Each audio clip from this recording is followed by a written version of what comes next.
Tere, minu nimi on Grete-Anette Karpov ja mina siis tegelen samuti tantsimisega.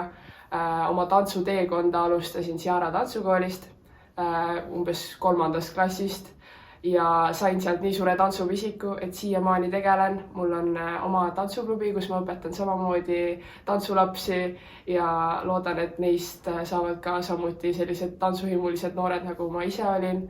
Peale selle, et üks mu lemmikutest kavadest oli Breed Me ja veel mõned meie teised kavad, siis mulle endale tohutult meeldisid vanemate gruppide kavad. Üks oli see internetikava, mida me alati siis sõpradega tegime kuskil nurgas järgi, siis kui suured tantsisid, seal hüppasid ja värki. Et see oli siuke äge ja mõtlesin kogu aeg, et ma tahaks ka nii tantsida. Ma tahan, et mingid väärtused, mida ma kannan siiamaani edasi, tuleb olla töökas.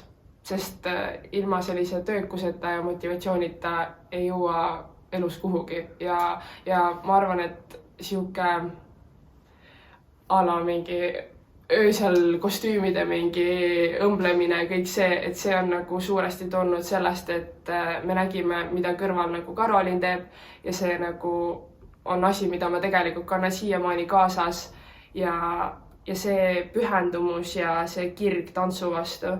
Et ma olen väga tänulik, et see mul endiselt on olemas ja et see ei ole mitte kuhugi kustunud ja ma näen ennast sellega tegelemas veel edaspidi, sellepärast et tantsimine on nii mitmekülgne nagu ala, et ma võin olla meistrimees, ma võin olla väga ilus tantsija, ma võin olla õmbleja, ükskõik mida, et see nagu nõuab nii palju erinevaid asju ja sellest ei väsi mitte kunagi, sest alati sa õpid nagu midagi uut. Kogu see töökuse pool, et mul on nagu eeskuju ees, kelle nagu poole ma saan püüelda või pürgida, et ma olen hästi tänulik sellele, sest Ciara õpetas mulle väga-väga palju ja väga palju asju ma kannan siiamaani nagu elus kaasas ja see on minu arust kõige kihvtim ja nii see peakski olema, et ma olen väga tänulik Ciarale, et ilma Ciarata ma arvan, ma ei oleks siin, kus ma praegu olen.